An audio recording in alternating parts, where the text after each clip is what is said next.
Independence feels like freedom, like clarity, like control. It doesn't feel like something that could quietly change what you're attracted to. But it does. Before we go deeper, hit subscribe and like the video. This is DepthRealm, where we expose the patterns people don't want to face.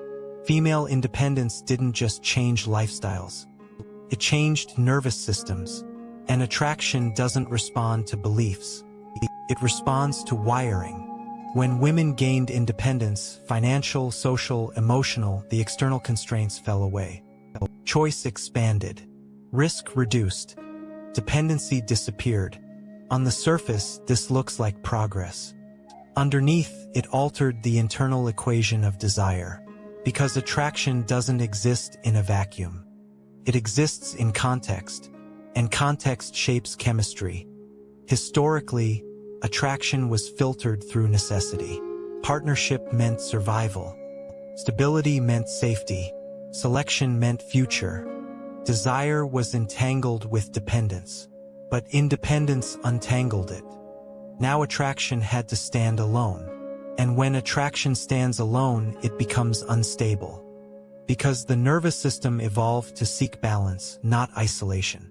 Here's the first shift women rarely notice. Independence reduces tolerance for vulnerability. When you no longer need anyone, opening yourself emotionally feels optional and risky. Risk without necessity feels irrational. So the nervous system becomes selective, not just about partners, but about feelings. Softness feels dangerous. Surrender feels unnecessary. Reliance feels regressive. This doesn't kill attraction. It changes its trigger. Attraction stops being about connection and starts being about stimulation. Because stimulation doesn't require vulnerability, can be enjoyed without exposure. This is why independent women often feel drawn to men who activate them, but don't require emotional openness. Intensity without intimacy. Chemistry without surrender. It feels safe because it doesn't ask for anything. Here's the neurological layer. Independence strengthens self-regulation. Self-regulation lowers baseline anxiety. Lower anxiety reduces the nervous system's need for external grounding. So calm men feel redundant. Predictable men feel flat. Men who offer stability no longer feel necessary, so they stop feeling attractive. Not consciously, neurologically, because attraction often forms where something is missing. And independence fills many gaps. So attraction looks elsewhere for contrast. This is why independence often increases attraction to volatility. Not because chaos is desirable, but because chaos creates contrast. Contrast wakes the nervous system up, and when you're highly self-sufficient, being activated feels rare. Rare feels valuable. This is the paradox no one talks about. Independence increases control, but reduces polarity. Polarity is difference, direction, tension, and tension is essential for desire. When both partners are fully autonomous, fully regulated, fully independent, attraction doesn't automatically deepen. It stagnates, because desire requires asymmetry, not inequality, asymmetry. One leads, one follows, one grounds, one receives.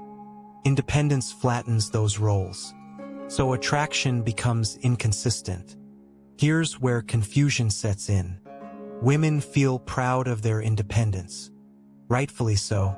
But they don't realize it changes what their nervous system responds to. Men who once felt exciting now feel unnecessary. Men who feel peaceful now feel boring. Not because the men changed, but because the internal environment did. And the nervous system always adapts to environment. This is why many independent women say, "I don't know why I'm not attracted to anyone." They're not lying. Their nervous system is understimulated. Not bored, overregulated. Too stable internally to respond to stability externally. So attraction seeks disruption. This is why emotional unavailability can feel magnetic. Unavailable men don't threaten independence. They don't ask for surrender. They don't require reliance. They don't collapse autonomy. They stimulate without demanding vulnerability. And stimulation without vulnerability feels safe. But safe stimulation is not sustainable connection. It burns fast, then disappears. Now let's talk about self-concept. Independence reshapes identity. I don't need anyone becomes self-definition. But desire requires openness to need. And need contradicts identity. So attraction becomes conflicted. She wants connection but resists dependence. She wants intimacy but avoids surrender. The nervous system picks up on this contradiction. And attraction becomes ambivalent. Strong one moment, gone the next. This is not emotional instability. It's neurological inconsistency. The system doesn't know whether to move toward or away. Now here's the cultural amplifier. Modern narratives equate independence with strength. Needing is framed as weakness. Relying is framed as regression. So women suppress needs. But suppressed needs don't disappear. They relocate. They show up as restlessness, as dissatisfaction, as boredom. Not because the relationship is wrong, but because the nervous system is underfed. Connection feeds the nervous system differently than autonomy. Autonomy feeds competence. Connection feeds regulation. When regulation is missing, attraction looks for substitutes. Excitement, intensity, drama. These aren't desires for chaos. They're attempts to feel something. This is why independence can rewire attraction toward extremes. Either total safety or total stimulation. Balanced polarity becomes rare. Now let's talk about men's response. Men sense this shift but don't understand it. They feel unnecessary, evaluated, optional. So they adapt. Some withdraw. Some perform. Some escalate dominance. None of these solve the problem. Because the issue isn't behavior. It's nervous system mismatch. Independent women don't need men to survive. But attraction doesn't respond to survival logic. It responds to state change. How do I feel around him? If the answer is the same as alone, attraction fades. Not because alone is bad, but because attraction requires difference. This is why many independent women say, "I'm happier alone." They are. Because alone matches their internal state. But happiness is not desire. Desire requires movement. And movement requires tension. Now here's the most uncomfortable truth. Independence doesn't make women unattracted to men. It makes them unattracted to interdependence. And interdependence is where long-term desire stabilizes. Because interdependence allows vulnerability without collapse. Independence resists that. So attraction becomes fragmented. Short-term sparks. Long-term dissatisfaction. This is why many independent women cycle through connections. The initial chemistry hits, then fades. Not because the man failed, but because the nervous system adapts. And once adaptation happens, stimulation drops. Without deeper bonding, attraction dies. Now let's talk about rewiring. Rewiring is not ideological. It's biological. Repeated patterns train response.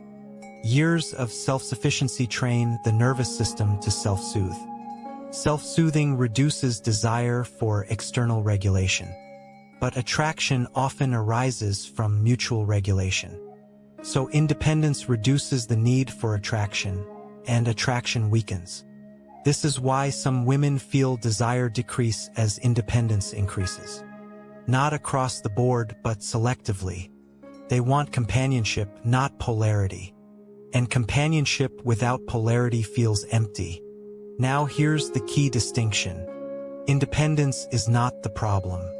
Unexamined independence is. Women who integrate independence with vulnerability don't lose attraction. They expand it. They allow autonomy and surrender. They choose dependence selectively, not desperately. They don't need men, but they allow men to matter. And matching is essential for attraction. Men need to feel needed, not as providers, but as partners. When independence eliminates that need completely, attraction loses its anchor. The women who adapt learn something subtle. That needing doesn't erase strength. That surrender doesn't remove power. That reliance doesn't negate autonomy. Complements it. Those women experience deeper attraction, not shallower, because their nervous systems allow regulation from another without fear. The women who don't adapt feel perpetually unsatisfied. Not because men are lacking, but because their internal wiring blocks attachment. They keep chasing stimulation, and stimulation keeps burning out. This isn't punishment. It's consequence. The nervous system always seeks balance. Too much dependence creates anxiety. Too much independence creates isolation. Attraction lives in the middle. Here's the final truth. Female independence rewires attraction not by changing desire, but by changing what feels safe. And when safety expands internally, attraction seeks risk externally. Unless vulnerability is consciously reintroduced. Until then, attraction remains unstable. Understanding this doesn't mean abandoning independence. It means integrating it, allowing polarity, allowing need, allowing surrender without collapse. Because attraction is not about equality of strength. It's about complementary regulation. And when independence erases complementarity, attraction fades silently. Once you see that, the confusion dissolves. You stop blaming men. You stop blaming yourself. You understand the system. And when you understand the system, you can choose differently. See the pattern. Protect your energy. This is DepthRealm.